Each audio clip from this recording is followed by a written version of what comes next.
हैं, आज भी ये परंपरा है कि जब पांडुरंग भगवान जगते हैं तो उनका सुबह बाल भोग माखन का लगाया जाता है, और माखन का भी कैसे उनके मुंह पे लेप किया जाता है, मुख पे लगाया जाता है। तो पांडुरंग भगवान कहते हैं कि हमारे मुख पे लेप लगाया जाता है तो तेरे मुंह पे भी लगाया जाएगा, कि लालच में आके ऐसे चाट मत लियो, नहीं तो ऐसे डंडे पड़ेंगे पकड़ के पुजारी इतना मारेंगे, एकदम स्टैचू बन के ऐसे ही खड़ा रहना है। बोले ठीक है प्रभु, जो आज्ञा। सो नामदेव जी को सौंप करके भगवान आज गए, और फिर माता के घर पूरे दिन, आज प्रभु वेकेशन पर गए हैं, छुट्टी पे गए हैं, और खूब बढ़िया मालपुआ खा के आए, आनंद लेके आए। ऐसी ऐसी लीला नामदेव जी के साथ करते। तो अच्छा, कहानी कुछ और चल रही थी तो हमको बीच में याद आ गई तो बता दी।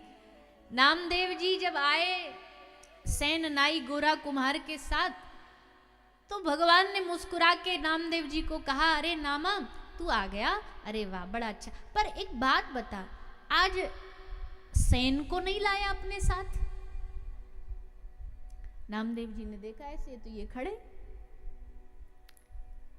दर्शन हो गया, दर्शन के बाद बाहर निकले। नामदेव जी समझ गए कि आज इस सेन नाई के भाव में कुछ गड़बड़ है, इसलिए भगवान ने प्रश्न किया कि आज सेन नहीं आया क्या?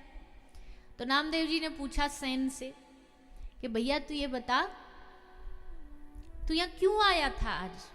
तो सेन नाई थे, बाल काटते थे।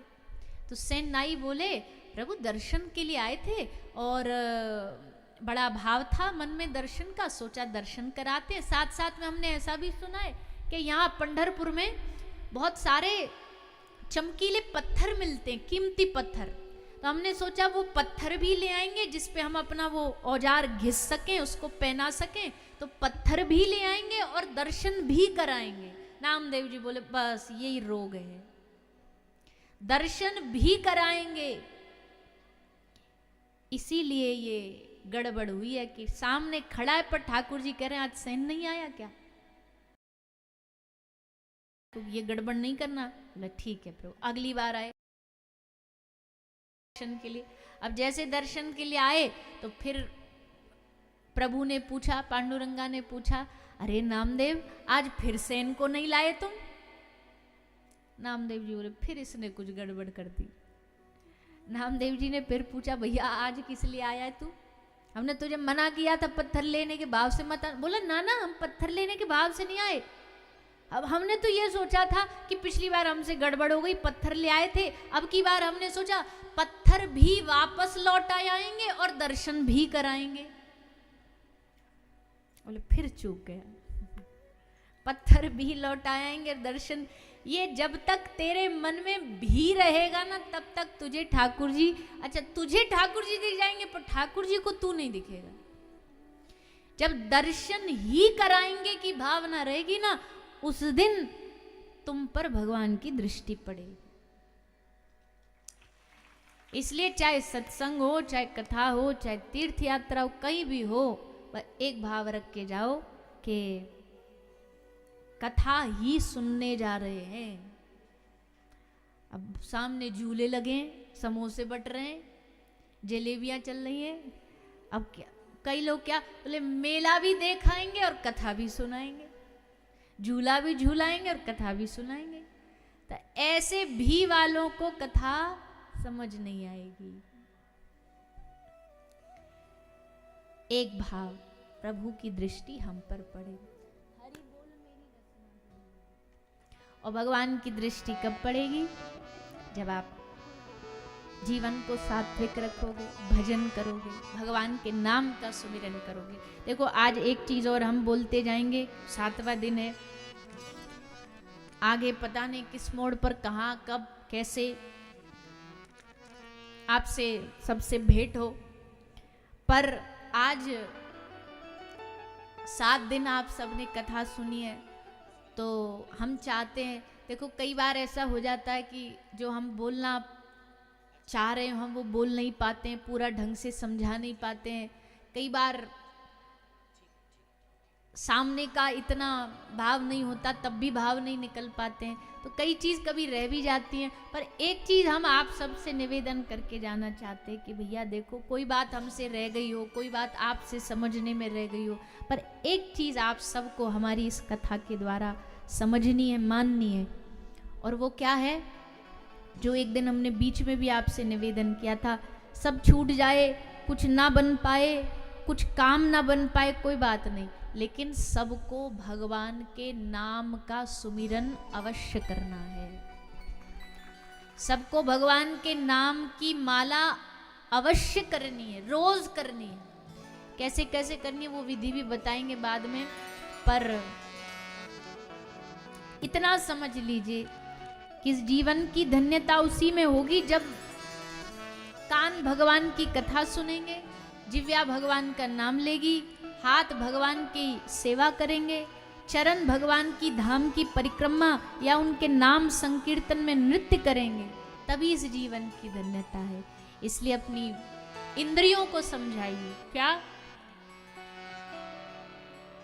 हरि बोल मेरी रसना, घड़ी घड़ी हरि बोल मेरी रसना, घड़ी घड़ी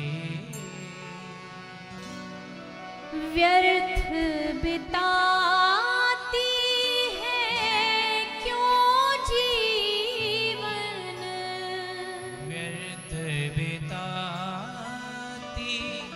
है क्यों जीवन, व्यर्थ बिताती है क्यों जीवन, व्यर्थ बिताती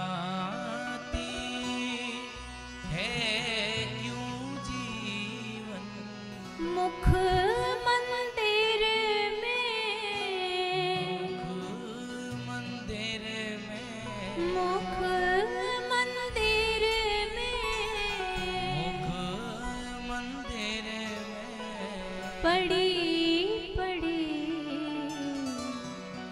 हरि बोल मेरी रसना, घड़ी घड़ी हरि बोल मेरी रसना।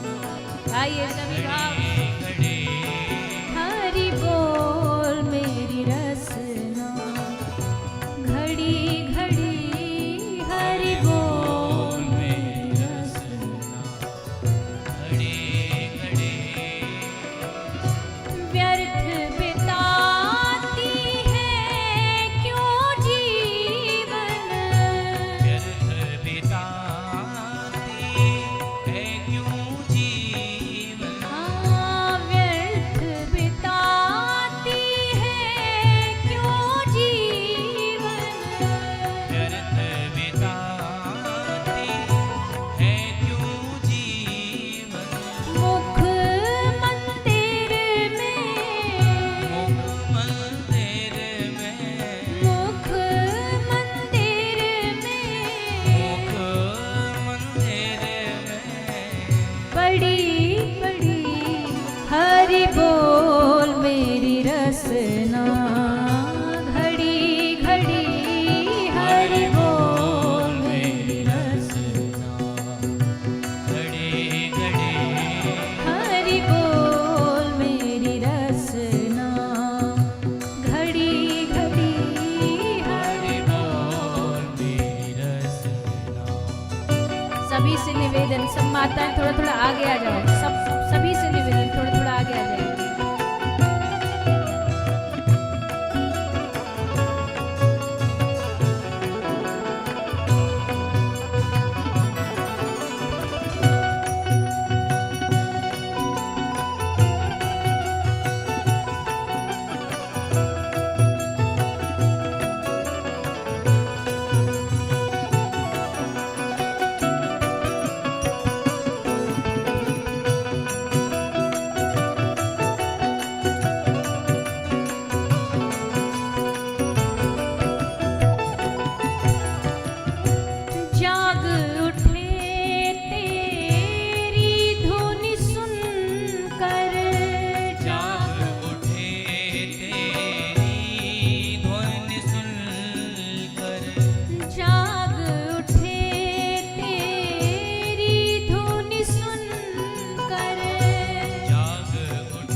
बिंदु महाराज जी का पद है, वो अपनी जिव्या को समझा रहे हैं। क्या?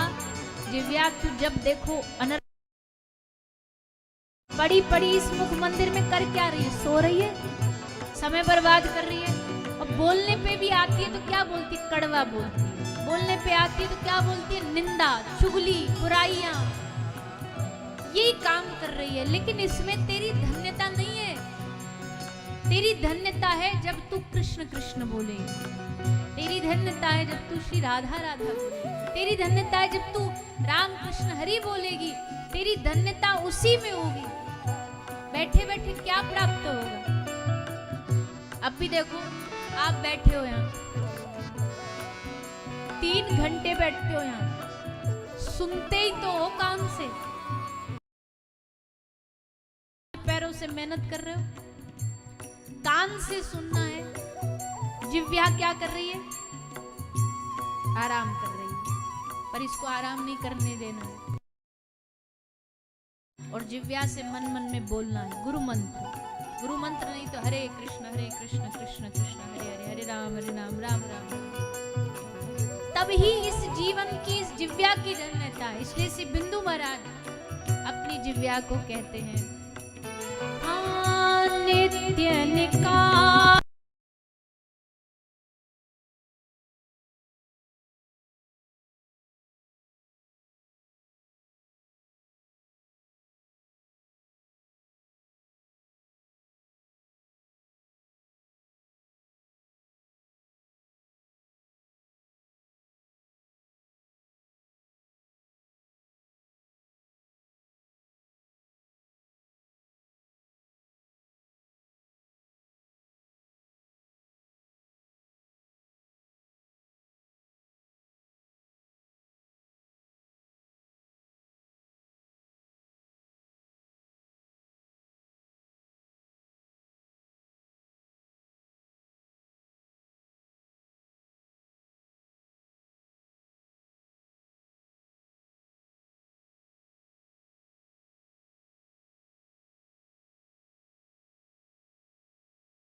की और विषय वार्ता को छोड़ भगवत नाम का गुणगान किया, उसकी दिव्यादन। तो ये नाम जपोगे तब जीवन में भगवान की दृष्टि पड़ेगी। और यही बात समझाने हमें भगवान की कथा आती है, जिसको आप हम सब 7 दिन से सुन रहे हैं। अब जो बाकी शेष समय बचा है उसमें थोड़ा भागवत का जो क्रम है, प्रसंग है, वो श्रवण कर लें।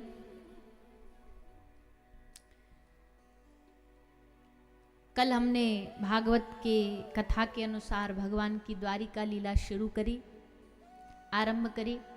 बस विवाह हुआ माता रुक्मणी जी के साथ, वो सुना। रुक्मणी जी का विवाह हुआ श्री द्वारिकाधीश के साथ। इनको एक पुत्र हुए प्रद्युम्न महाराज। कथा किस प्रकार उनका सम्रासुर ने हरण किया, आदि आदि ये कथा सुनाई। फिर भगवान की दूसरी रानी जामवती जी हुई। इनका विवाह कैसे हुआ, सुखदेव जी ने कथा सुनाई। द्वारिका में ही एक व्यक्ति सूर्य भगवान का भक्त रहता था, सत्राजित उसका नाम था, सूर्य भक्त था। भगवान सूर्य की आराधना करी तो सूर्य भगवान ने प्रसन्न होकर के उसको एक मणि दी, समंतक मणि।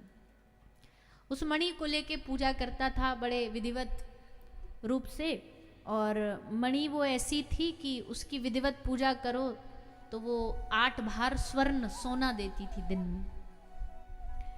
तो ये उसकी सेवा क्या करता था। एक दिन सभा में बैठा था, द्वारिकाधीश की सभा लगी थी।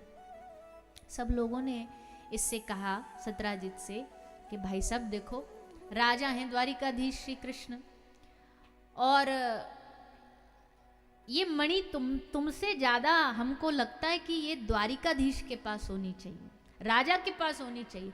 अब एक व्यक्ति के पास कोई बड़ा सामान है, महंगा सामान है, तो उसके खुद के लाभ के लिए होगा। पर अगर वो एक राजा के पास होगा, राज्य के खजाने में होगा, तो उसका सुख सारे राज्य को मिलेगा, प्रजा को मिलेगा। इसलिए ये मणि तुम द्वारिकाधीश श्री कृष्ण के राज्य कोष में जमा करा दो। अब सत्राजित को ये बात बढ़िया नहीं लगी, भाई हम क्यों कराएं, हमारी मणि हम क्यों दें इस द्वारिकाधीश को। उठ के सभा से आ गया। इसका एक भाई था प्रसेन, उसने कहा भैया आप उदास उदास से लग रहे हो, क्या हो गया। बोला हमसे मणि मांग रहे थे, हम ऐसे कैसे दे दे। प्रसेन बोला हाँ आपने सही बोल दिया, एकदम बिल्कुल नहीं देना मणि, लेकिन एक बात कहें। बोले हाँ बोलो। बोले द्वारिकाधीश कृष्ण की नजर में ये मणि आ गई है, उनकी दृष्टि इस पर पड़ गई है, और आपको तो पता ही इनका भूत भविष्य सब हिस्ट्री तो पता ही है, ये 1 नंबर के चोर हैं, तो कभी भी चोरी कर सकते हैं आपसे, इसलिए आपके पास मणि सेफ नहीं है, सुरक्षित नहीं, हमें दे दो, हम इसको सुरक्षित रखेंगे, हम पे किसी को कोई संदेह नहीं होगा। हाँ सत्राजित बोला ये बात तो सही है एकदम, लो। उसने मणि दी, और मणि लेके प्रसेन ने उसको गले में धारण करके जंगल में शिकार के लिए चला गया। शिकार के लिए एक सिंह आया, बाघ आया, उसने इसको मार के मणि गले से छीन ली। वो आगे बढ़े, आगे एक जामवंत महाराज आए, सबने नाम तो सुना ही है। राम जी की सेना में जो जामवंत जी थे, वो त्रेता में भी थे, सतयुग में भी थे, त्रेता में भी थे, द्वापर में भी थे। तो उन्होंने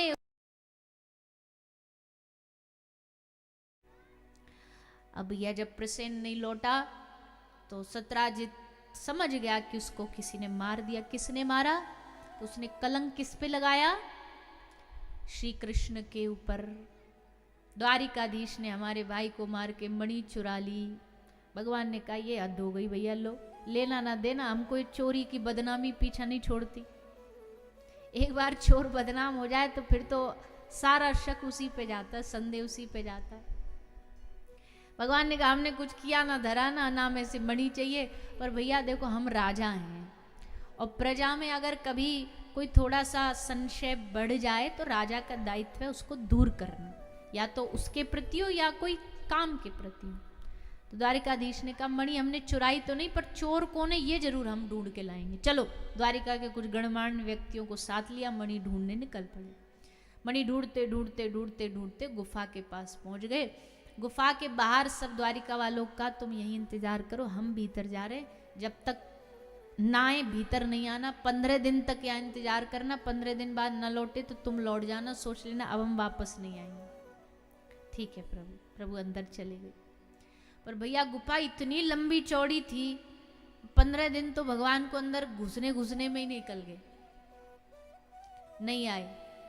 अब तो द्वारिका के लोग खूब जोर जोर से रोने लगे, अरे अब हम कैसे जिएंगे, भगवान कैसे चले गए हम सबको छोड़ करके।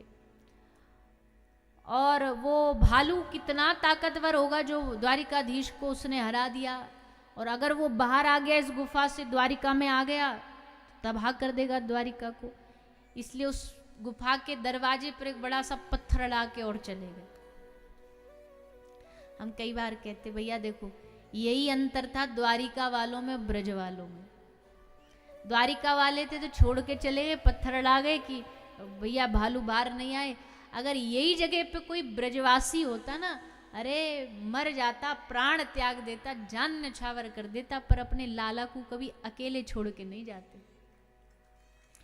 अगासुर के मुख में घुस गए सबरे की सबरे ग्वाला, कन्हैया गयो हम भी जाएंगे। गिरिराज जी के नीचे ठाड़े हो गए सबरे। हमारो कन्हैया ने गिरिराज उठाए, बोले भैया बालक ही तो है, हाथ खिसक गए, सबरो गिरिराज नीचे आ गए, वो मर जाएंगे, क्या हो?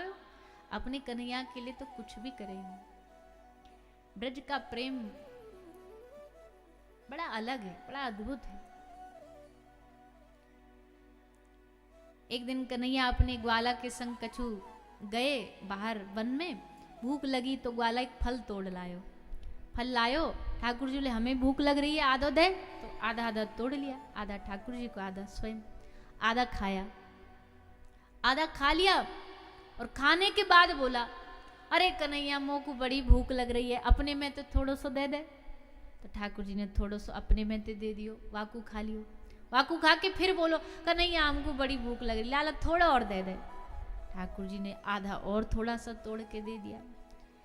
वो पा लिया, वो पा के फिर बोला भैया तो बहुत सामान मिल जाएगा, हमको ये भी दे दे। जबरदस्ती छीनने लगा तो एक टुकड़ा नेक सा बचा। ठाकुर जी बोले सबरे तू खा गयो या तो मैं खाऊंगा। लेके जैसे ठाकुर जी ने मुंह में वो डाला फल, अरे राम राम राम, इतना कड़वा, इतना कड़वा।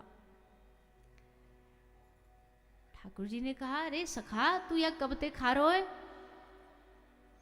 इतनो कड़वो फल तेने खा लियो और ये और कह रो भूख लग रही, स्वाद लग रही है, क्यों बतायो क्यों ना कड़वो है, और मेरे हिस्सा को और खा लियो। तो वह सखा के आंख में आंसू आ गए और भावुक होके कन्हैया ते बोलो लाला मेरे होते भय मेरे कन्हैया को कछु कड़वो खानो पड़े तो मेरे जीवन को धिक्कार है। लाला मेरे जीवन की सारी कड़वाट तेरे जीवन की हमें मिल जाए और हमारे जीवन की सबरी मिठास तोए मिल जाए। ऐसे हैं भैया ब्रज के लोग, ऐसे ब्रज के सखा, ऐसी ब्रज की गोपियां हैं। खैर सब अपना अपना भाव है। भगवान भीतर गुफा में गए, जाकर के भगवान ने जामवंत महाराज की कन्या पुत्री जामवती जी मणि से खेल रही थी। भगवान ने कहा देवी तुम्हारे पिताजी हमारी मणि चुरा लाए, हमारी है वापस लौटाओ। जामवती जी बोली ये तो हमारे पिताजी ने हमको दी, उनसे मांगो। भगवान ने ललकारा, जामवंत जी आए, युद्ध हुआ। 27 दिन तक युद्ध चला और फिर अंत में भगवान ने उनको अपने राम रूप का दर्शन कराया।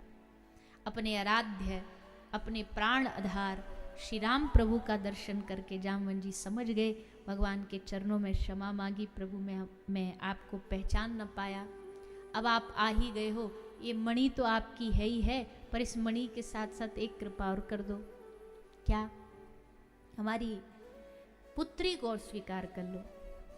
भगवान ने कहा जामवंत जी क्षमा करिए, आप आने में थोड़ा लेट हो गए, हमारा तो ब्याह हो गया रुक्मणी जी के साथ। जामवंत जी ने कहा तो प्रभु ये राम अवतार थोड़ी है, ये तो कृष्ण अवतार है, यहाँ कोई एक मर्यादित विवाह हो ऐसा थोड़ी, और आपका तो सारा जगत के पति आप हो, आप जगतपति हो, तो अब हमारी कन्या को आपको स्वीकार करना पड़ेगा। तब ठाकुर जी ने जामवती जी को स्वीकार किया, उनसे ब्याह किया, ब्याह करके लौट के आए, मणि को सत्राजित को दे दिया, ले भैया तेरी मणि तेरे पास, तू धर ले। अब सत्राजित को बड़ा संकोच लगा कि उसने तो भगवान को झूठा साबित किया था, हत्यारा साबित किया था कि बाई को मार दिया। अब गलती तो हो गई, अब इसे सुधारें कैसे, भगवान को प्रसन्न कैसे करें। तो इसकी एक पुत्री थी जिनका नाम था सत्यभामा, भगवान से प्रेम भी करती थी। तो सत्यभामा जी का विवाह सत्राजित ने श्री कृष्ण के साथ तय कर दिया। तो इस प्रकार भगवान की पहली पटरानी कौन है? आज आज और बोल दो बस, बस आज, कल से अपने घर में एकदम 24 घंटे मौन बैठे रहना, कदापि नहीं बोलना। पहली पटरानी कौन है? रुक्मणी जी मैया, कुछ तो लगाओ, रुक्मणी।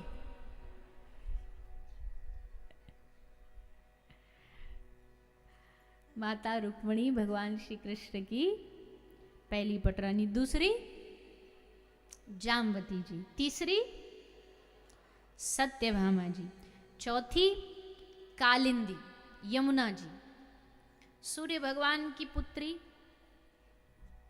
यम की बहन यमुना, माता कालिंदी। भगवान ने इनके साथ विवाह किया।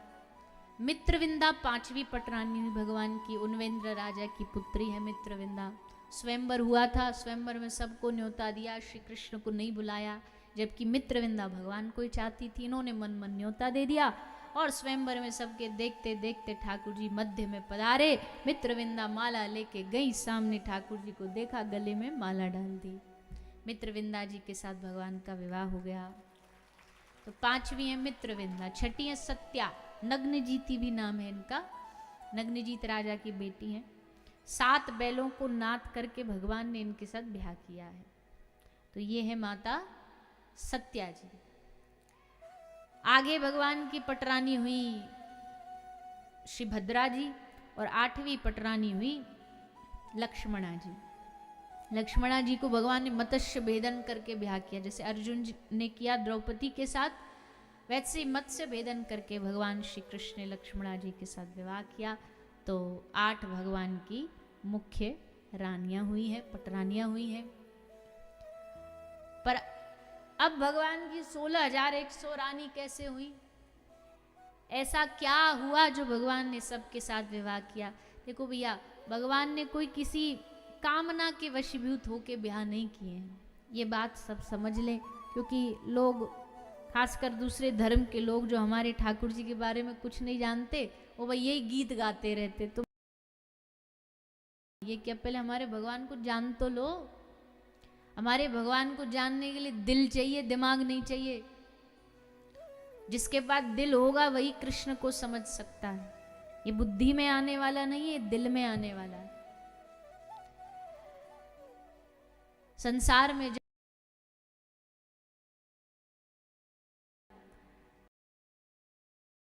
स्वीकार करने को तैयार नहीं था, उन रानियों को श्री कृष्ण ने स्वीकार किया।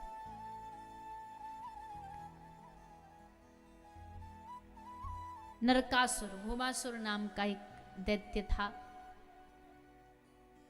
इसने सब कन्याओं को बंदी बना रखा, सबको ले आता, जहां से जो कन्या अच्छी लगी अपहरण करके ले आया, कारागार में डाल दिया। सबके साथ विवाह करने का मन बना रखा था, सबसे विवाह करूंगा।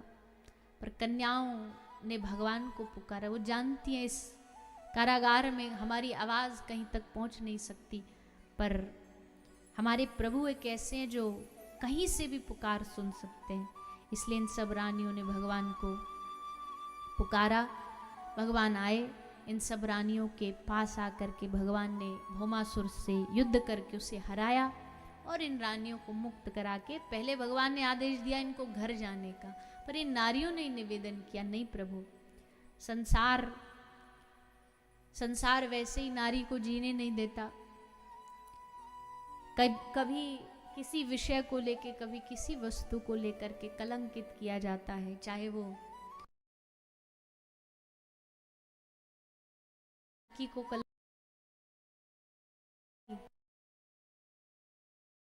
को प्रभु हमारा कोई नहीं है आपके अलावा, ना हमारा परिवार है, ना माँ बाप है, आप ही हमारे हो। अनाथों के नाथ आप ही जगन्नाथ हो, आप ही द्वारिका नाथ हो। तब भगवान ने इन सब कन्याओं को स्वीकार करके इनके साथ विवाह किया और भगवान की 16,108 रानियां हुई। ये भगवान के विवाह की कथा है। आगे प्रभु के चरित्र में द्वारिका लीला में ही कुछ और लीलाएं सुनाई जा रही हैं।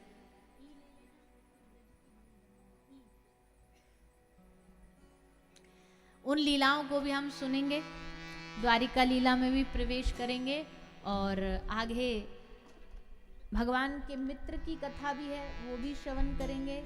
और आज सुंदर होली उत्सव भी है। ब्रज में तो धूमधाम से होली बसंत से ही चालू हो गई है, पर अभी तो खूब जोरदार माहौल बना हुआ है होली उत्सव का, तो उसकी थोड़ी सी झलक यहाँ भी आनंद लेंगे। पर उससे पूर्व आइए 1 मिनट ब्रज भूमि को प्रणाम कर ले, वृंदावन धाम को प्रणाम कर ले। आज विश्राम दिन है, तो बहुत सारे लोग गए ही नहीं वृंदावन। आप में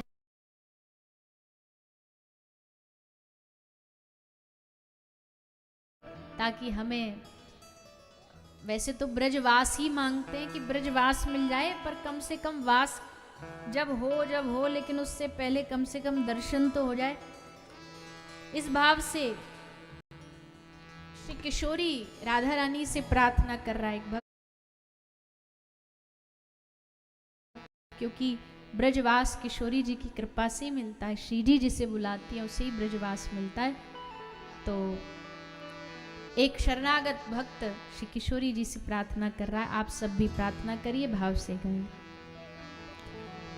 हो मोहे ब्रज की धूल बना दे, लाडली श्री राधे।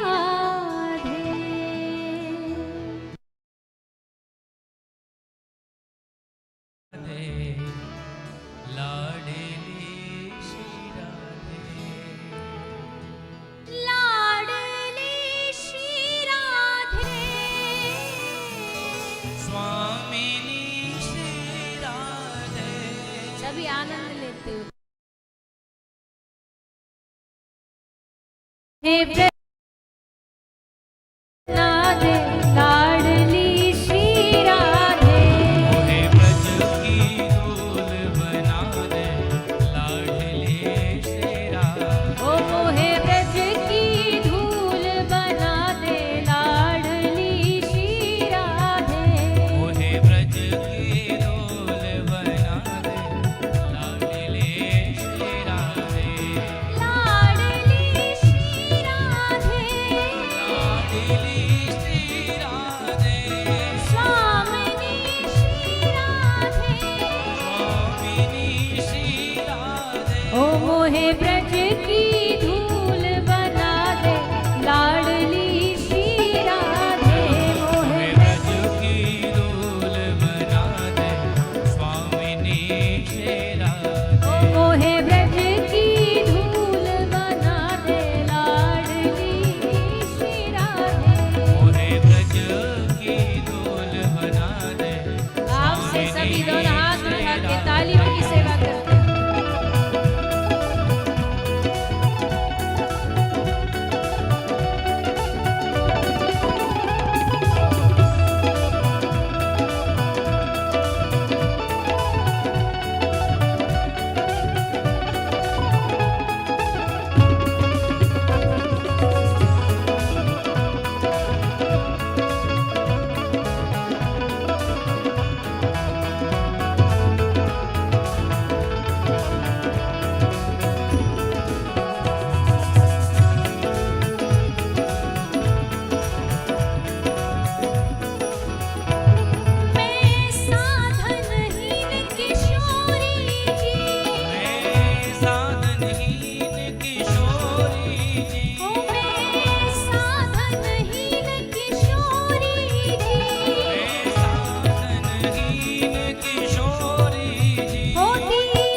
श्री किशोरी जी से यही प्रार्थना करें, हे स्वामी जी हमें उस ब्रज की माटी में मिलाए रखना, बसाए रखना।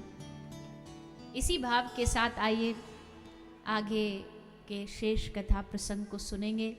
भगवान के विवाह का प्रसंग हुआ द्वारिका में, फिर भगवान ने जरासंध का उद्धार करवाया, क्योंकि इसके कैद में भी बहुत राजा इसने बंधक बना रखे थे। भगवान ने सबको छुड़ा करके सबको मुक्त कराया। इस राजा जरासंध पर कृपा करी। एक और राजा था पौंड्रक राजा। पौंड्रक राजा का भी भगवान ने कल्याण किया। वो इसलिए क्योंकि ये अपने आप को भगवान का अवतार बताता था कि मैं भगवान का अवतार हूं।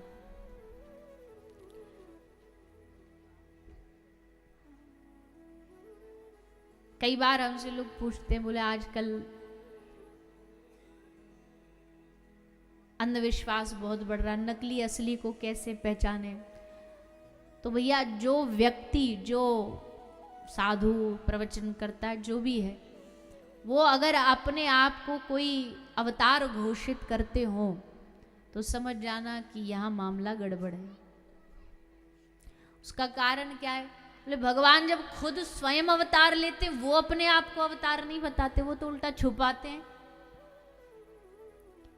वो अपने पद को, अपने शक्ति को छुपाते हैं। तो अगर भगवान अवतार ले भी लें धरती पर, वैसे तो कलयुग चल रहा है, ऐसे यहाँ तहाँ तो भगवान डोलेंगे नहीं अवतार लेते हुए। हमने भगवान को भी मजाक बना लिया, ऐसे लगता है हर गली मोहल्ले में एक नया भगवान रोज पैदा हो जाता है, जिसका जो मन किया। एक जगह किसी ने 1 लोटा जल चढ़ा दिया तो लाइन लग जाएगी 10 लोटा जल चढ़ाने की। पर खैर, भगवान आए भी तो वो अपने आप को अवतार घोषित नहीं करते। साधारण जगत के लोग अपने आप को कह रहे हम देवी का, हम देवता का, हम इसका, हम उसका अवतार है, तो मतलब बात गड़बड़ है। भगवान का भक्त तो हमेशा, पहली बात तो अपने आप को भगवान नहीं, भगवान का भक्त मानेगा। और भगवान का भक्त मानने में भी उसको संकोच होगा, क्योंकि उसे पता भगवान की भक्ति की भी बहुत ऊंची दर्जा है। वो कहेगा हम प्रयास, कोशिश में कि भक्त बन जाएं, है नहीं। एक सच्चा गुरु सच्चा वही होता है जो अपने आप से ना जोड़े, भगवान से जोड़े। माध्यम वो बनते हैं पर जोड़ते वो भगवान से। अपने आप से जुड़े वो गुरु नहीं हो सकता। तो खैर, इस मामले में माताएं जल्दी फिसल जाती हैं। इनको कोई भी आकर के ने थोड़ा झांसा दे जाए, तुरंत जय हो महाराज जी, जय हो। तो मैया देखो, विश्वास वहीं टिकाओ जहां विश्वास कभी टूटे ना, क्योंकि जिस दिन टूटेगा तो तुम फिर पूरे धर्म को दोष दोगे। सब रे ऐसे ही होते हैं, फिर सब लपेटे में आ जाते हैं, उसमें एक नहीं आता फिर सब आ जाते हैं। ये सब रे साधु बाबा जी ऐसे ही होते हैं, सब थोड़ी ऐसे होते हैं। तुमने गलत चुन लिया तो इसका मतलब ये थोड़ी है कि सारी दुनिया बेकार है। संत ना होते जगत में तो जर मर तो संसार। सच्चे संत नहीं होते तो ये संसार चल नहीं पाता। आज उनके तप से चल रहा है, आज उनके भजन से चल रहा है, साधुओं के बल से चल रहा है। ऐसे ऐसे सिद्ध महापुरुष भगवत भक्त इस दुनिया में हुए हैं, जिनके होने से धरती धन्य हो जाती है, जिनके होने से पृथ्वी धन्य हो जाती है। तो ऐसे महापुरुष भी हुए, पर हम कई बार गलत मामलों में फंस जाते हैं, तो फिर बाद में हमको झटका लगता है, तो फिर हम सबको दोष देते हैं। इसलिए पहले ही सावधान। पौंड्रक ने कहा हम भगवान के अवतार है, और भगवान को खुला चैलेंज एक लेटर लिख दिया। लेटर आया, भगवान द्वारिका सुधर्मा सभा में बैठे थे, सब बैठे थे। भगवान ने अक्रूर जी को, अक्रूर जी लेटर पढ़ के बताओ। तो अक्रूर जी ने पढ़ा, उसमें पहली लाइन लिखी थी, नकली कृष्ण को असली कृष्ण का आशीर्वाद। ठाकुर जी बोले लो जी, हम तो नकली हो गए, असली वाले पधार चुके हैं। और फिर खुला चैलेंज कि अगर तुम असली हो तो आओ हमसे लड़ो, युद्ध करो। भगवान बोले लो, ये तो वही बात हो गई, आ बैल मुझे मार। हम अच्छे खासे अपनी द्वारिका में मौज ले रहे हैं, इसको लड़ना है। पर वही लड़ना है, हम तो कहते हैं भक्त की हर इच्छा पूरी करते हैं, तुझे लड़ना तो हम लड़ भी लेंगे, चलो रथ तैयार किया जाए। और तब भगवान पहुंचे पौंड्रक के उद्धार के लिए। काशी नरेश भी था, उसका उद्धार किया, पौंड्रक का भी भगवान ने उद्धार किया है।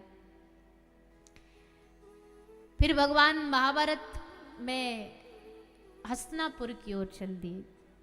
हस्तिनापुर में यज्ञ हो रहा था, राजसूय यज्ञ। पहले बड़े बड़े यज्ञ हुआ करते थे, यज्ञों से ही सब चीजें सफल। अश्वमेध यज्ञ, पुत्र कामेष्टि यज्ञ, राजसूय यज्ञ। तो राजसूय यज्ञ पांडवों ने किया बड़े विधि विधान से। और उस यज्ञ में श्री कृष्ण पधारे।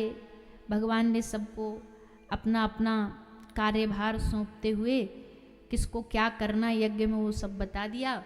और फिर भगवान की वहाँ अग्र पूजा हुई। भगवान को सबसे बड़ा सम्मान प्राप्त हुआ उस सभा में। भगवान ने सबकी सेवा पूजा करी। राजसूय यज्ञ में शिशुपाल का उद्धार किया। शिशुपाल आकर के 100 गालियाँ देता, भगवान उसका कल्याण करते हैं, उद्धार करते हैं। राजा नृग का उद्धार किया। ये सब कृपा करते करते अब भगवान के एक भक्त की कथा शुकदेव जी सुना रहे हैं, जो भक्त भी हैं, मित्र भी हैं, भगवान के सखा भी हैं। नाम है, क्या नाम है?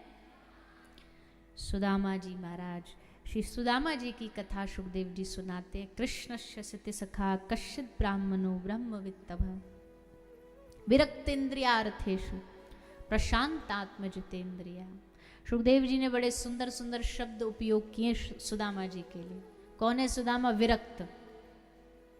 जबकि हमारे धर्म में विरक्त उसे कहते हैं, भाई विरक्त हो गया, विरक्त वेश ले लिया, न पत्नी है, न बच्चे हैं, न घर परिवार।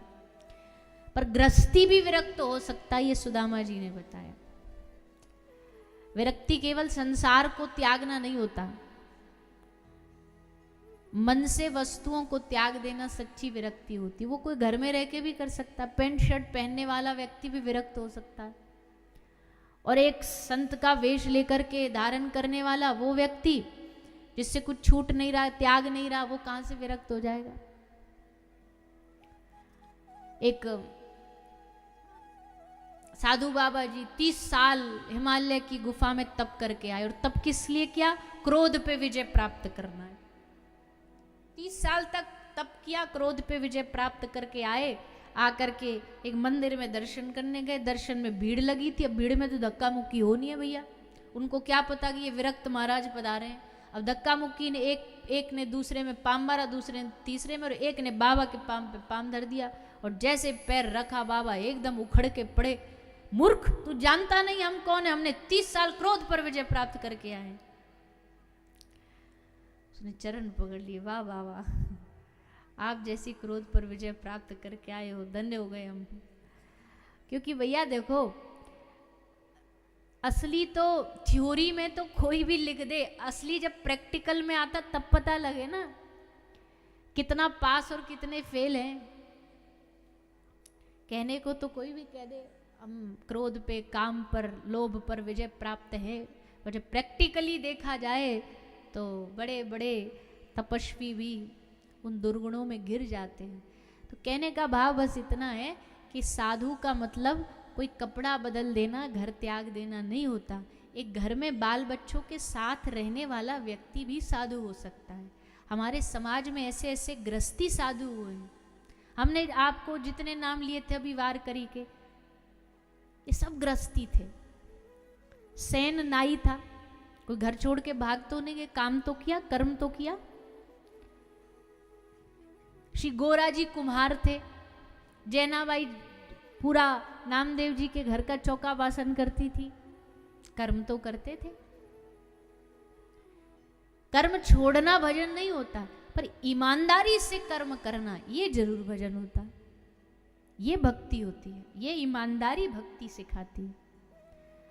तो साधारण घर का व्यक्ति भी, घर में रह के जिसने बुराइयां त्याग दी। अब तुम जा रहे हो हिमालय की गुफा में, तुमको है बीड़ी सिगरेट पीने की आदत। अब पता है हिमालय की गुफा में तो मिलेगी नहीं, तो यहीं से जब मोहगांव से निकल के जा रहे हैं तो 2 महीना की स्टॉक साथ में लेके जा रहे हैं। किस लिए जा रहे हैं? बोले तप करने जा रहे हैं। 2 महीने की संग लेके जा रहे हैं। तो पहले घर में रह के बुराइयों को तो छोड़ो, घर में रह के नशे को तो छोड़ो। और आज अब देखो विश्राम की बात चल रही है, विश्राम बेला चल रही है, तो हम अब बात निकली है तो ये निवेदन भी कर लें। 7 दिन कथा सुने हो, अगर एक बात भी कथा की आपको दिल को ठीक ठाक लगी हो, अच्छी लगी हो, तो जीवन की कोई भी बुराई हो, कोई भी गलत आदत हो, कोई भी गलत नशा हो, उसको आज यही कथा में स्वाहा करके ही जाना, यहाँ उसको समर्पित करके जाना, यहाँ उसे छोड़ करके चले जाना। यही भागवत यज्ञ है। कुछ भी गलत आदत, खान पान, कोई नशा हो, तम्बाकू हो, बीड़ी हो, सिगरेट हो, शराब हो, मांसाहार हो, लगे कि नहीं हमने कथा सुनी अब तो हमको ये चीज़ नहीं करनी, तो यही आज समर्पित करके जाइएगा, तब तो कथा का लाभ है भैया। नहीं तो 7 दिन बाद तो तुम भी खाली हम भी खाली, तुम अपने घर हम अपने घर, तुम अपने कामों में व्यस्त हम अपने कामों में व्यस्त। बदला क्या? जैसे 7 दिन पहले थे वैसे ही 7 दिन बाद है, तो फिर बदलाव क्या आया? तो छोटी मोटी जो भी आपको विषय लगता हो, आप उसे यहाँ, जीवन अच्छा बनाना है तो अच्छी आदतें तो अपनानी पड़ेंगी। भविष्य बदलने के लिए कोई मशीन नहीं आती, भविष्य बदलने के लिए आदतें बदलनी पड़ती, आदतें बदलेंगी तो भविष्य बदलेगा। तो हम तो निवेदन ही कर सकते हैं, मानो न मानो खुशी आपकी, हम तो यात्री हैं, कल अपने घर जाएंगे। पर खुशी होगी अगर कोई, देखो हमारे कहने से हमें जब कोई आके बता देता है ना कि हमने कथा सुनी उसके बाद हमने मांस खाना छोड़ दिया, तो हमको हमारी जो भी मेहनत तो खैर क्या ही करते हैं, पर थोड़ी बहुत भी देखो घर से दूर रहना एक प्रकार की कुछ ना कुछ तो दिक्कतें आती है, और हमारा तो सारा जीवन बाहर ही बाहर रहता है। घर तो मुंह दिखाने जाते हैं बस कि लो हम आ गए, दर्शन कर लो, अब हम फिर जा रहे हैं। एक बैग रखा दूसरा उठाया, यही होता है, बस एक दिन के लिए जाते हैं। तो परिश्रम तो नहीं कहेंगे क्योंकि कथा परिश्रम नहीं होती, पर फिर भी शरीर की तो अपनी रहती है ही कुछ ना कुछ। तो वो परिश्रम कह लो, वो प्रयास कह लो, सब सफल होता दिखता है जब कोई एक व्यक्ति भी आकर के बताता है कि हमने कथा सुन करके अपने जीवन में ये बदलाव लेकर के आए। कितने लोग हैं नशा छोड़ दिया, कितने लोग हैं खान पान सुधार लिया, कितने लोग हैं भजन शुरू कर दिया, माला करना शुरू कर दिया, और यही कथा की सफलता है, इसी से कथा सफल होती है। तो हम तो निवेदन करेंगे, गलत ना खाओ, ना खिलाओ, ना किसी को प्रेरणा दो। तो सुदामा जी महाराज को श्री सुखदेव जी ने वर्णन किया है, परम संत, परम विरक्त, परम सन्यासी साधु, पत्नी सुशीला, वो भी बड़ी साध्वी थी। देखो जब पति पत्नी में दोनों ही भगवत भक्त मिल जाएं, दोनों ही भजन करने वाले मिल जाएं, तो नैया बढ़िया चल जाती है, अच्छी चल जाती है। भैया ये भी भजन करते हैं, वो भी भजन करते हैं। और वैसे भी हमारे धर्म में दंपति को क्या कहा जाता है, पत्नी को क्या कहा जाता है, क्या कहा जाता है? धर्म पत्नी, धर्म में जो सहायता दे। पर कई पत्नी ऐसी होती है, धर्म पत्नी तो नहीं, गर्म पत्नी होती है, बात बात पे गर्म हो जाती है। और भैया ऐसी हम विनोद में कहते हैं, आदमी शुरू शुरू में मांगता है, हे भगवान हमको चंद्रमुखी दे दे। भगवान ने सुन ली, दे तो दी, पर चंद्रमुखी नहीं ज्वालामुखी दी। और जब ज्वालामुखी भगवान दे दे तो फिर आदमी को अंतर्मुखी हो जाना चाहिए कि अब तो वो भजन करो जब ही नैया पार है। तो कई तो ऐसी, अभी कुंभ मेला चल रहा है, अब ऐसे कोई बुरा नहीं मानिए उसको, अन्यथा मत लीजिएगा, और लो तो भैया लो, हमें क्या, कल हमें अपने घर जाना। पर कुंभ मेला में एक आदमी खड़ा होके दोनों हाथ उठा करके चीख चीख करके चिल्ला चिल्ला के बोल रहा था, हे प्रभो कुछ तो न्याय करो, कुछ तो न्याय करो। अब सब वहां से निकल निकल के जाएं, देखें, बोले इसको क्या न्याय चाहिए। धक्का दे दे, कुछ आगे बढ़ गए, कुछ रुक गए, कुछ उसे सुन रहे हैं, फिर वो हे प्रभो कुछ तो न्याय करो, कुछ तो न्याय करो। एक कोई बुद्धिमान व्यक्ति रुका, बोला क्या न्याय चाहिए तुझे, बोल तो कहता हे प्रभो कुछ तो न्याय करो। कुंभ के मेले में भाई भाई ही बिछड़ते हैं, कभी कभी पति पत्नी पर भी ट्राई करो।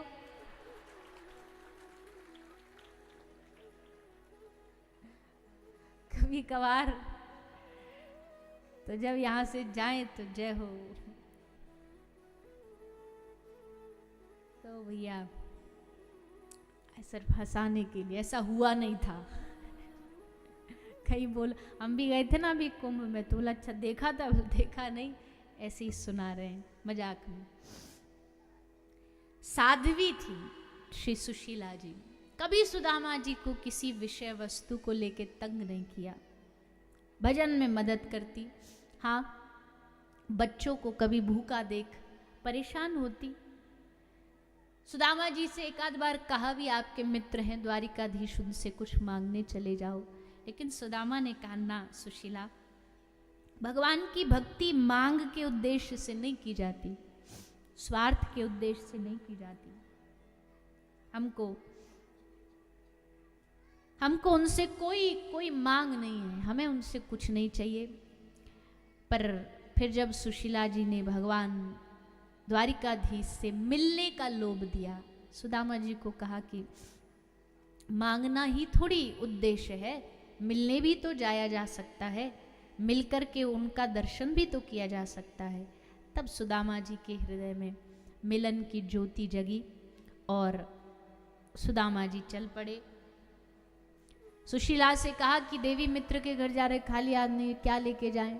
तो मैया थोड़ा चावल लेके आई, तन्नुल लेके आई और अपनी साड़ी का एक कोना फाड़ा, उसमें पोटली बांध के सुदामा जी को दे दी। सुदामा जी उसको बगल में दबा के ले जा रहे।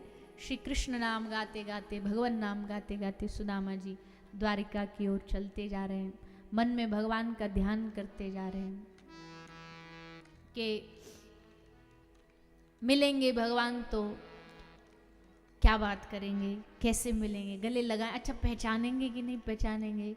मन में बड़े सारे प्रश्न जिज्ञासाएं लेके सुदामा चलते जा रहे हैं।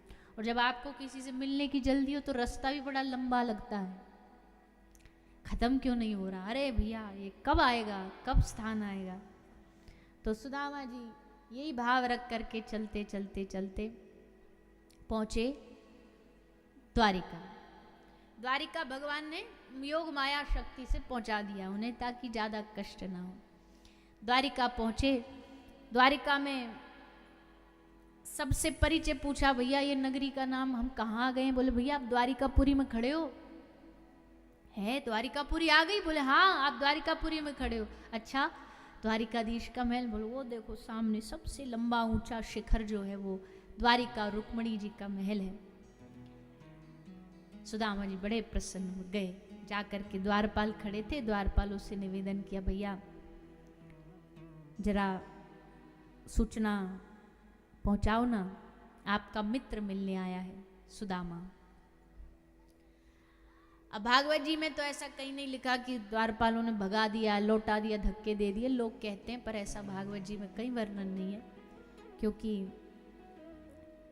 भगवान श्री द्वारिकाधीश ने अपने द्वारपालों को अदब सिखाया है कि द्वार पर कोई ब्राह्मण आए, संत आए तो उससे कैसा व्यवहार करना है। माथे का चंदन, तिलक, कंठी, ये देख के समझ गए ब्राह्मण है। देखो सबकी अपनी अपनी पहचान होती है।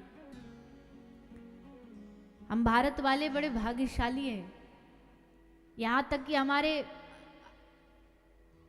प्रदेश कौन किस प्रदेश का उसके पहनावे से पता चल जाता है। ये गुजराती है, ये मराठी है। अनेकता में एकता, ये भारत देश से सीखी जा सकती है। अनेकता बहुत है, अलग अलग अलग अलग, पर उस अनेकता में भी एकता कैसे रखी जा सकती है वो भारतवर्ष सिखाता है। और उस अनेकता में एकता बनाए रखना है, इसमें बंटना नहीं।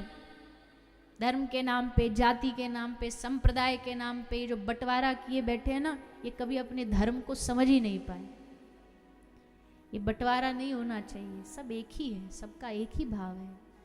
विधियां अलग अलग हैं पर पहचान, अब देखो संप्रदायों में भी कितनी, ये माथे का तिलक लगा के जाओगे तो दूर से कोई पहचान, आकृति बदल जाएगी, समझ जाओगे रामानंदी आ रहा है, ये निम्बार्की आ रहा है। इतनी विविधता है। कंठी है मतलब वैष्णव है, किसी के गले में कंठी देख ली हमने,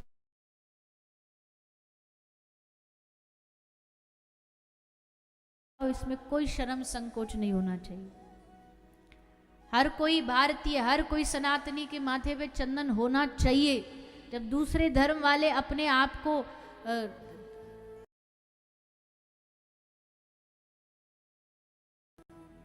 क्यों माथे पे चंदन लगाने में संकोच होता है, क्यों गले में कंठी पहनने में हमें शर्म और संकोच होता है। हर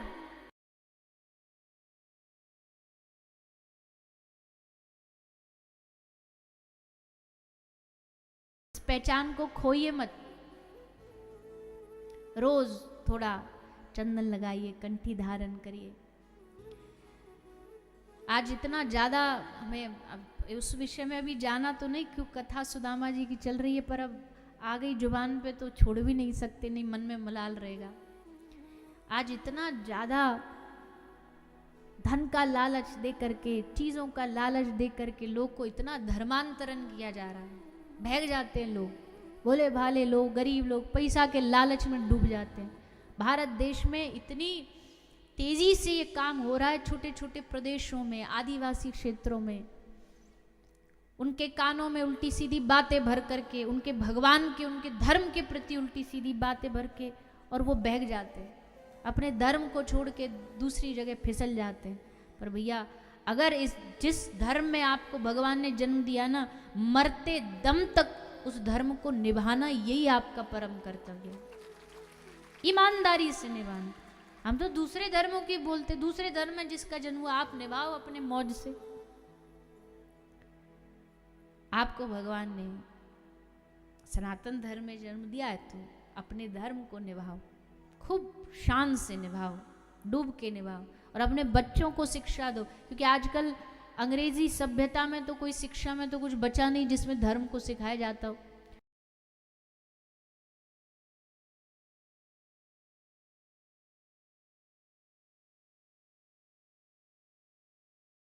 क्या है भगवान, तो ये शिक्षा घर में घर वालों को देनी पड़ेगी, और ये जो कथा प्रवक्ता ये सब बातें करते इनको देनी पड़ेगी, तब जाकर के आगे आने वाली पीढ़ी इस समस्या से बचेगी।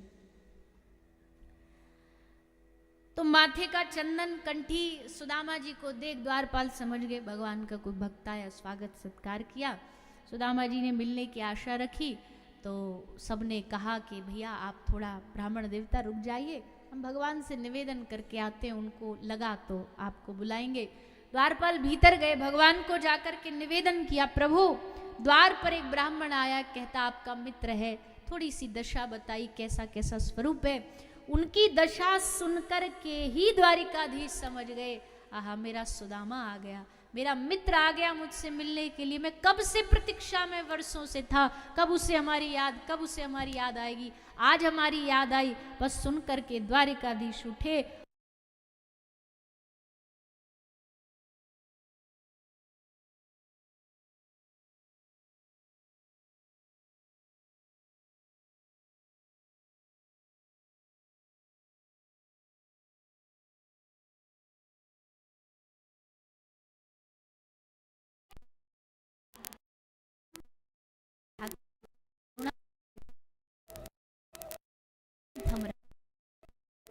सबके सुदामा को स्वयं लेने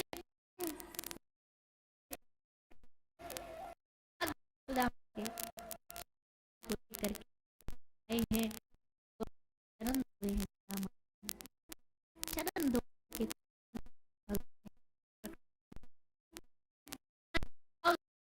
आशीर्वाद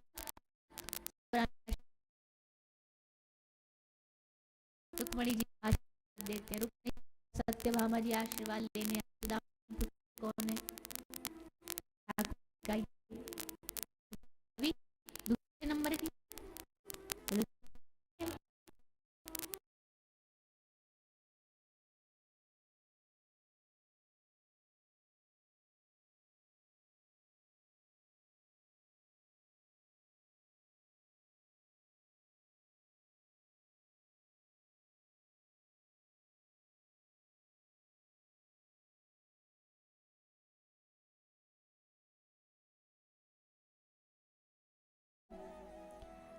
भगवान ने कहा बात ही करता रहेगा, बात ही बनाता रहेगा कि कुछ खाना पीना, कुछ व्यंजन उपहार कुछ लाया, खाली हाथ आ गया।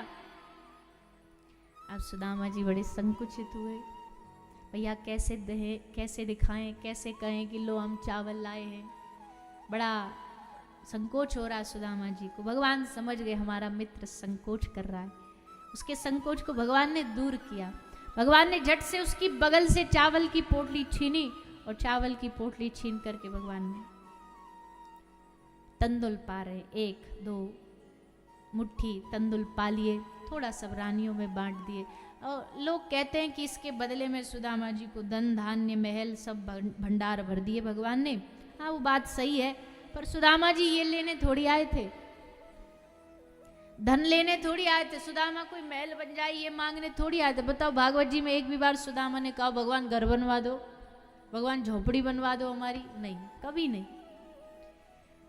खाली हाथ सुदामा आए और खाली हाथ ही इस महल से वापस जा रहे हैं। जब सुदामा वापस पहुंचे अपने गांव तो वहां देखा बड़ा भारी महल दो महल खड़े हुए हैं, वैभव है। भगवान ने इतना वैभव दिया, उसके लिए भगवान को धन्यवाद दिया सुदामा जी ने। और फिर जीवन के शेष दिनों में बड़ी सात्विकता से जीवन जीते जीते भजन किया और भजन करके भगवान को प्राप्त किया। इस प्रकार श्री सुदामा जी महाराज की ये दिव्य कथा सुखदेव जी ने श्रवण कराई। बोलिए द्वारिकाधीश की, भक्तवत्सल भगवान की। भक्तवत्सल भगवान ने आज खूब कृपा करी है श्री सुदामा जी के ऊपर, खूब आनंद बरसा। उसके बाद भगवान अपनी लीला समेटते हैं। भगवान के धाम जाने का समय आता है, सब यदुवंशियों का आपस में युद्ध होता है और सब कुछ यहाँ कुछ भगवान के साथ प्रभु के धाम गए। भागवत जी में अपने स्वरूप को भगवान ने विराजमान करते हुए प्रभु धाम गमन करते हैं। आगे सूत जी महाराज 88,000 ऋषियों को कथा नैमिषारण्य में सुना रहे हैं। और अब विश्राम की ओर बढ़ते हुए श्री दत्तात्रेय भगवान के अवतार हैं, उनकी कथा सुनाई। 24 गुरुओं की शिक्षा की कथा सुनाई। श्री सुखदेव जी महाराज राजा परीक्षित को एकादश द्वादश स्कंध में तत्वों का विवेचन करते हुए अपनी वाणी को विराम देने की ओर बढ़ते हैं। सुखदेव जी ने पूछा राजा परीक्षित से कोई अंतिम भाव, कोई शेष जिज्ञासा, प्रश्न। परीक्षित जी ने कहा नहीं प्रभु, आपने हमारे सब प्रश्नों का उत्तर दे दिया, आप तो बस आशीर्वाद दो। मरण से पूर्व ही भगवान को पालें। पता मरना तो है भी, चंद घड़ी के बाद तक शक आएगा, पर उससे पूर्व ही भगवान को पालें, आप आशीर्वाद दीजिए। श्री सुखदेव जी ने आशीर्वाद दिया और आशीर्वाद दे करके श्री सुखदेव जी वहां से विदा होते हैं। बोलिए श्री सुखदेव जी महाराज की। भागवत कथा सुनते सुनते आज 7वां दिन हुआ और अब तक्षक आया डस करके श्री परीक्षित जी को चला गया। लेकिन परीक्षित जी पूर्व में ही भगवान में लीन हो गए, अपनी आत्मा को लीन कर दिया भगवान में, और भागवत सुन करके राजा परीक्षित का कल्याण हुआ। बोलिए परीक्षित जी महाराज की। श्रीमद् भागवत महापुराण की। ऐसी ये भागवत महापुराण की चर्चा नैमिषारण्य से शुरू होते होते आपके इस क्षेत्र में पहुंची, मोहगांव में पहुंची और 7 दिनों से धारा आपके गांव में लगातार बहती आ रही है। विश्राम की ओर बढ़े उससे पूर्व भागवत का सार हम सब सुनेंगे। भागवत के सार को सुनते हुए इन 7 दिन के बाद क्या काम करना है वो भी यहाँ से निश्चित करके जाइए।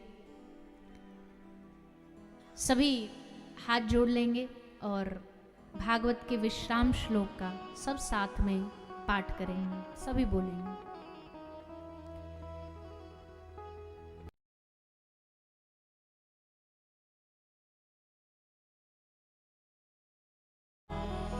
संकीर्तनं यश नाम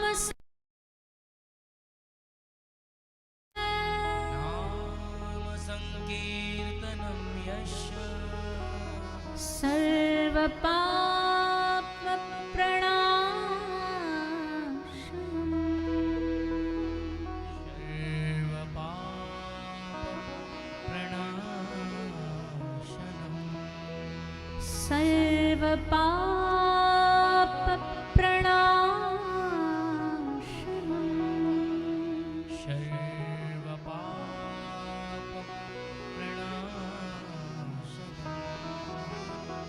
प्रणामो दुःख समन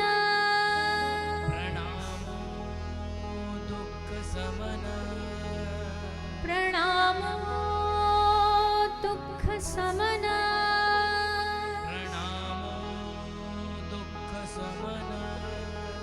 तं नमामि हरि परम्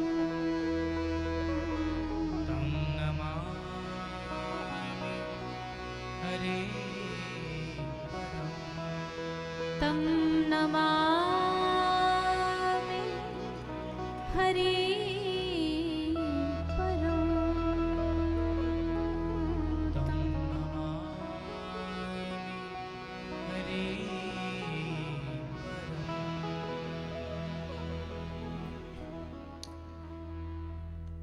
नाम संकीर्तन की महिमा श्री शुकदेव जी ने भागवत के विश्राम में वर्णन की है। नाम संकीर्तनम यश, नाम संकीर्तन से सब पापों का नाश होता है। नाम संकीर्तन से ही हमारे जीवन में भगवान की भक्ति का प्रादुर्भाव होता है, हरि नाम से होता है। इसलिए आज इस 7 दिन की कथा के फल स्वरूप अगर भागवत जी को कुछ देना है, दक्षिणा स्वरूप कुछ देना है और देना चाहिए, तो वो एक ही चीज़ है, आप अपने जीवन में कीमती समय में से 6, 7, 8, 10 मिनट निकालिए और रोज एक माला हर रोज शुरू करिए।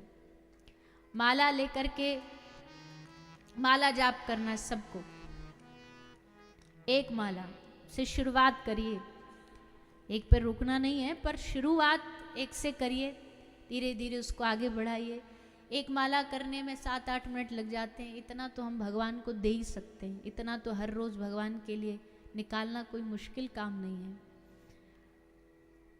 तो इसके करने से ही भागवत का फल प्राप्त हुआ ऐसा समझना नहीं। तो भैया देखो, अच्छी बातें तो कोई भी बता सकता है, कहीं भी सुन सकते हैं, पर उसका परिणाम भी आना चाहिए। और परिणाम यही है, हर रोज 5 मिनट निकाल के हरे कृष्ण कृष्ण कृष्ण हरे हरे, हरे राम राम राम हरे हरे, इस मंत्र की माला करो। गुरु मंत्र करो, नहीं है तो ये मंत्र करो। इसकी रोज एक माला करेंगे, नहीं करेंगे? अब बताओ कौन कौन करेंगे?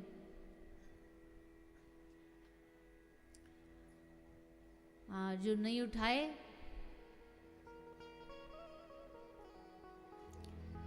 कोई बात नहीं, ठाकुर जी फिर भेजेंगे आपके लिए भागवत जी। हर वर्ष भेजते रहेंगे। बेटा कब तक नहीं करोगे? जब तक नहीं करोगे तब तक भगवान पीछे पड़े रहेंगे।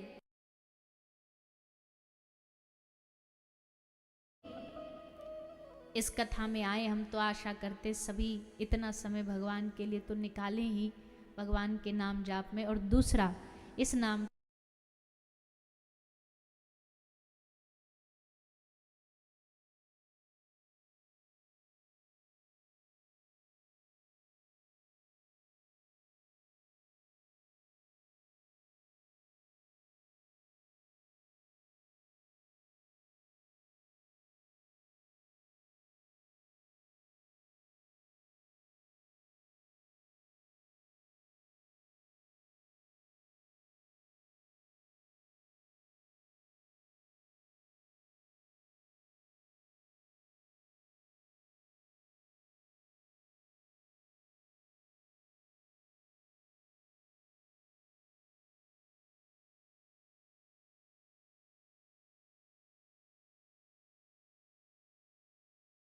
कर रहे थे, पर होते होते होते तक अब 2025 में जाकर के ये कथा आपके मो गांव में पहुंची है।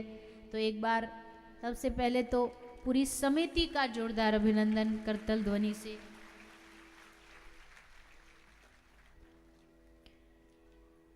श्री क्षेत्र अर्धनारीश्वर ज्योतिर्लिंग संस्थान मोगांव सौसर मध्य प्रदेश की इस पावन धरती पर ये कथा हुई। हमने कई बार बीच में बोला, सबका भाव ये था कि प्रांगण में ही हो, महादेव के प्रांगण में ही हो। हमारे जब साथी सब आए थे यहाँ कथा देखने स्थान, तो उन्होंने तो बोला जाकर के कि स्थान तो नहीं है कथा के हिसाब से, छोटा स्थान है। और फिर लेकिन जैसा हमने पहले दिन कहा महादेव को सुननी थी, तो उन्होंने कहा ऐसे कैसे कहीं और चले जाओगे, यहीं बैठो चुपचाप, यहीं सुनाओ बैठ करके। तो उनके एकदम समक्ष बैठ के हमको 7 दिन अपनी वाणी को पवित्र करने का अवसर मिला। उसके लिए हम समिति को भी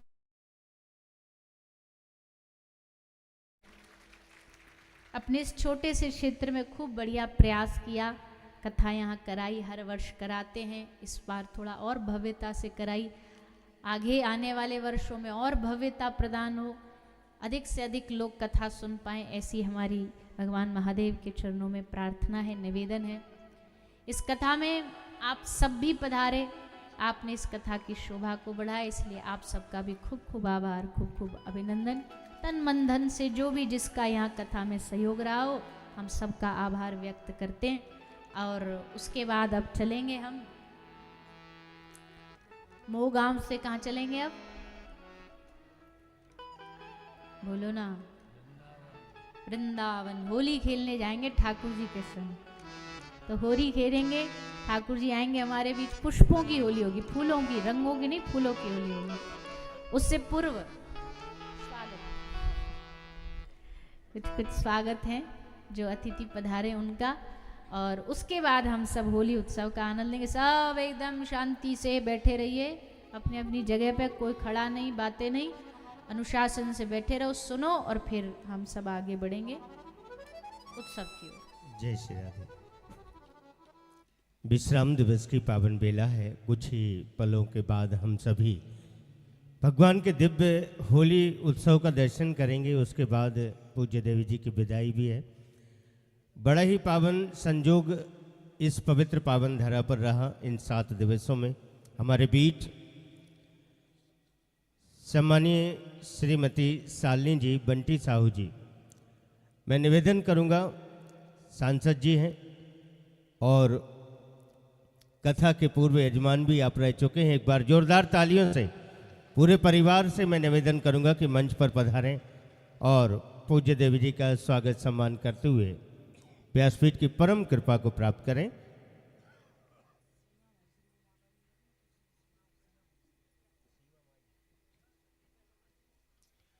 साथ ही निवेदन करेंगे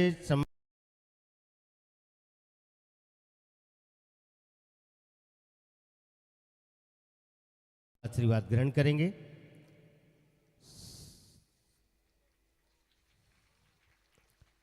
साथ ही मैं बहुत धन्यवाद करना चाहूँगा पूरे पुलिस प्रशासन के लिए, जिनका बहुत सहयोग इस संपूर्ण आयोजन में रहा। सभी पुलिस प्रशासन से जो यहाँ पर जिन्होंने अपनी सहभागिताएं निभाई हैं इस कार्यक्रम में, मैं उनका भी पूरे प्रशासन का बहुत बहुत धन्यवाद निवेदन करूंगा। सम्मानीय संध्या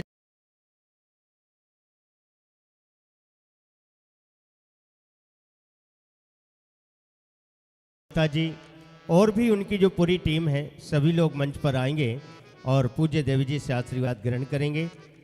साथ ही सम्मानीय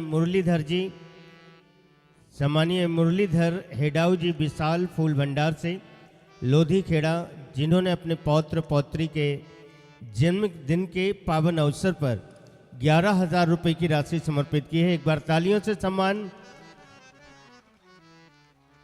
निवेदन शीघ्र मंच पर आकर आशीर्वाद ग्रहण करेंगे। सम्मानीय दिनेश बांगड़े जी, जिन्होंने 501 रुपये की राशि समर्पित की, आप श्री का बहुत बहुत धन्यवाद। सम्मानीय गुलाब बोकड़े जी मोहगांव सोसर से, आप श्री भी 501 रुपये की राशि आपने समर्पित की है। आप श्री से भी निवेदन शीघ्र मंच पर आएंगे और पूज्य देवी जी से आशीर्वाद ग्रहण करेंगे। साथ ही मैं निवेदन कर दूं, अभी जब पूज्य देवी जी की विदाई होगी, पूज्य देवी जी अपने विश्राम स्थान की ओर प्रस्थान करेंगी, तो उस वक्त आप सभी नज़दीकी से दर्शन और पुष्प वर्षा कर सकते हैं। मंच के पीछे जो सड़क है जहां से पूज्य देवी जी प्रस्थान करती हैं, वहां दोनों तरफ आप सड़क के बीच में रास्ता छोड़ देंगे, पुष्प लेकर खड़े हो जाएंगे और पुष्प वर्षा करते हुए हम पूज्य देवी जी की विदाई यहाँ से करेंगे। साथ ही पूज्य देवी जी की आगामी कथा के रूप में मैं आपको अवगत कराना चाहूँगा। 5 से 11 मार्च गोविंदगढ़ अलवर की पवित्र पावन धरती से श्रीमद् भागवत कथा पूज्य देवी जी के यूट्यूब चैनल के माध्यम से आप दर्शन श्रवण कर सकेंगे। और साथ ही 16 से 18 मार्च चकरभाटा बिलासपुर, 21 से 23 मार्च कोल्हापुर,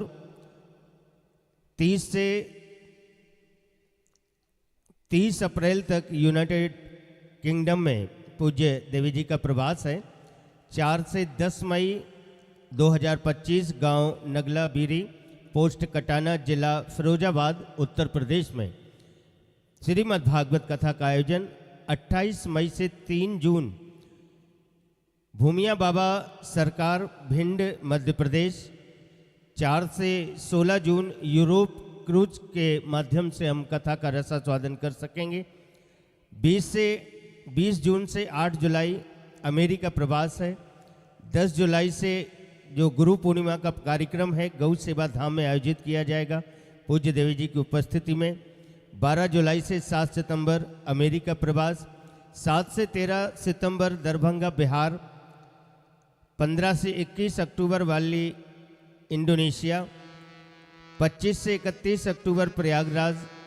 17 से 23 दिसंबर अहमदाबाद और 25 से 31 दिसंबर नारायणी धाम लोनावाला। ये पूज्य देवी जी के आगामी कार्यक्रम है। आप सभी यूट्यूब के माध्यम से सदा जुड़े रहें और कथा का रसास्वादन करते हुए अपने जीवन को धन्य करेंगे। हम सभी होली उत्सव का दर्शन करेंगे, उसके बाद विदाई समारोह। आइए उस दिव्य महामहोत्सव की ओर चलेंगे। सम्मानीय सीमा बाई जी, जिन्होंने 1100 रुपये की राशि समर्पित की है, उनका भी बहुत बहुत धन्यवाद और निवेदन करेंगे। आइए एक बार सभी लोग दोनों हाथ उठा के जयकारा बोलिए वृंदावन बिहारी लाल की, श्री राधा रानी सरकार की जय। श्री कृष्ण, जय गौ माता।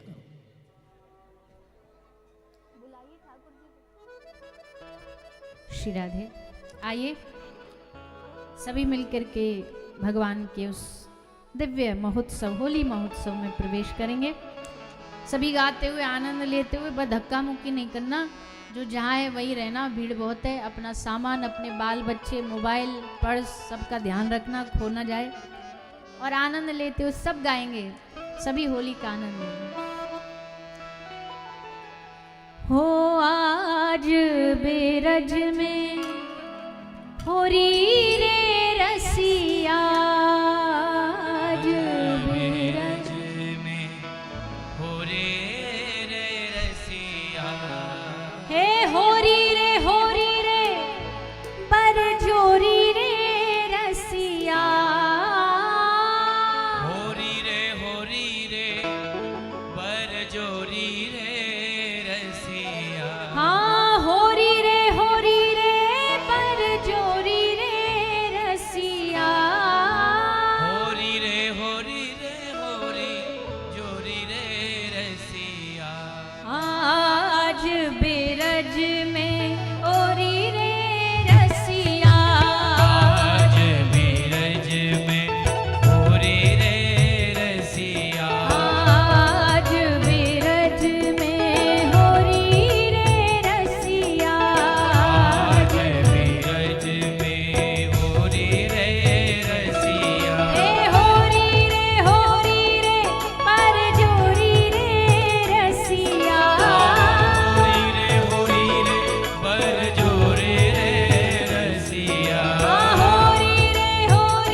भी लोगों पे नहीं डालेगा। आपके सामने ठाकुर जी हैं, ठाकुर जी पर पुष्प वर्षा करने के लिए बुलाया आपको। आप सिर्फ ठाकुर जी पुष्प वर्षा करो, जब पंडित जी आपको बताए तब फूल उधर डालना। एक बार सुन लिया करो। सभी ठाकुर जी से होली खेलो, अभी उनको आनंद दो। आज बिरज में होरी रे रसिया, आज बिरज में होरी रे रसिया, उड़त गुलाल लाल भय बदरा, उड़त गुलाल लाल भय बदरा, उड़त गुलाल लाल भय बदरा, उड़त गुलाल लाल भय बदरा, भारत भर भर झोरी रे रसिया, भारत भर भर झोली रे रसिया, भारत भर भर झोरी रे रसिया, भारत भर भर झोली रे रसिया, आज बिरज में होरी रे रसिया, आज बिरज में होरी रे रसिया, आज बिरज में होरी रे रसिया, आज बिरज में होरी रे रसिया, हे होरी रे पर जोरी रे रसिया, होरी रे पर जोरी रे रसिया, होरी रे पर जोरी रे रसिया, होरी रे पर जोरी रे रसिया, आज बिरज में होरी रे रसिया, आज बिरज में होरी रे रसिया, आज बिरज में होरी रे रसिया, आज बिरज में होरी रे रसिया। बहुत आराम कर लिया आपने, अब खड़े हो जाओ अपनी अपनी जगह। अब खड़े होकर नहीं मेहनत कर लो, नहीं नाच लो होरी में। ठाकुर जी आपके सामने, श्री जी आपके समक्ष हैं, फूल बिखरे हुए हैं, सब पर अपनी कृपा की बारिश ठाकुर जी और श्री जी करेंगे। और सभी भाव से कारे को लाल बनाए गई रे गोरी बरसाने वारी, कारे को लाल बनाए गई रे होरी बरसाने वाली, ओ कारे को लाल बनाए गई रे गोरी बरसाने वारी, कारे को लाल बनाए गई रे होरी बरसाने वाली, बरसाने वारी गोरी बरसाने वारी, बरसाने वाली गोरी बरसाने वाली, बरसाने वारी गोरी बरसाने वारी, बरसाने वाली गोरी बरसाने वाली, कारे को लाल बनाए गई रे गोरी बरसाने वारी, कारे को लाल बनाए गई रे गोरी बरसाने वाली, कारे को लाल बनाए गई रे गोरी बरसाने वारी। कारे को लाल बनाए गई एक बार सभी दोनों हाथ ऊपर करेंगे, अपने पूरे पूरे हाथ ऊपर, और साथ में बोलेंगे सभी, हो होरी है, रा रा रा रा रा रा रा होली है, हो होरी है, रा रा रा रा रा रा रा होली है, कारे को लाल बनाए गई रे गोरी बरसाने वारी, कारे को लाल बनाए गई रे गोरी बरसाने वाली, ओ कारे को लाल बनाए गई रे गोरी बरसाने वारी, कारे को लाल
हम सभी ने भगवान के दिव्य होली उत्सव का दर्शन किया। हम सभी भागवत जी की विश्राम आरती को बढ़ेंगे, निवेदन करेंगे।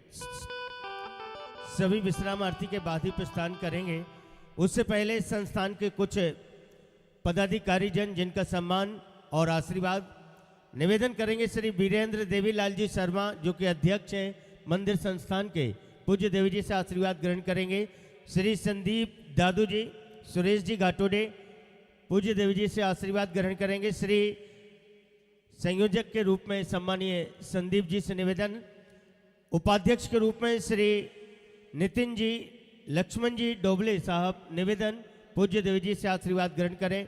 उपाध्यक्ष श्री धीरज पुरुषोत्तम महेश्वरी जी, महासचिव श्री दशरथ महादेव बावनकर जी, सचिव के रूप में श्री रूप मांगद तुकाराम जी एलकर जी निवेदन आशीर्वाद ग्रहण करें। सह सचिव के रूप में श्री दिनेश बाबूराव जी बांगड़े, कोषाध्यक्ष के रूप में श्री ज्ञानेश्वर नाना श्रवण जी वैद्य साहब शीघ्र आशीर्वाद ग्रहण करेंगे। हम सभी आज की दिव्य मंगलमय विश्राम आरती की ओर बढ़ेंगे। आरती के लिए निवेदन है सम्मानीय श्रीमती शालिनी जी बंटी साहू जी आरती में उपस्थित होंगी। सम्मानीय लकी पांडे जी से भी निवेदन है, पूज्य देवी जी से आशीर्वाद ग्रहण करेंगे। मुख्य यजमान के रूप में श्रीमती भानुप्रिया जी, श्री संदीप जी घाटोडे, अध्यक्ष नगर परिषद मोहगांव, श्री सुनील जी बावनकर, श्री नाना भाऊ मोहोड जी, पूर्व मंत्री जी मध्य प्रदेश शासन, श्री धीरज जी जायसवाल, हिमांशु जी, निकिता जी निवेदन है सभी भक्तजन उपस्थित मातृशक्ति सभी आरती का दर्शन करने के बाद ही प्रस्थान करेंगे। सभी अपने मन मंदिर में विराजे बांके बिहारी जी का, राधा रानी सरकार का ध्यान सुमरन करेंगे और सभी ताली सेवा करते हुए आरती का आनंद लेंगे। साथ ही मैं पुनः निवेदन कर दूं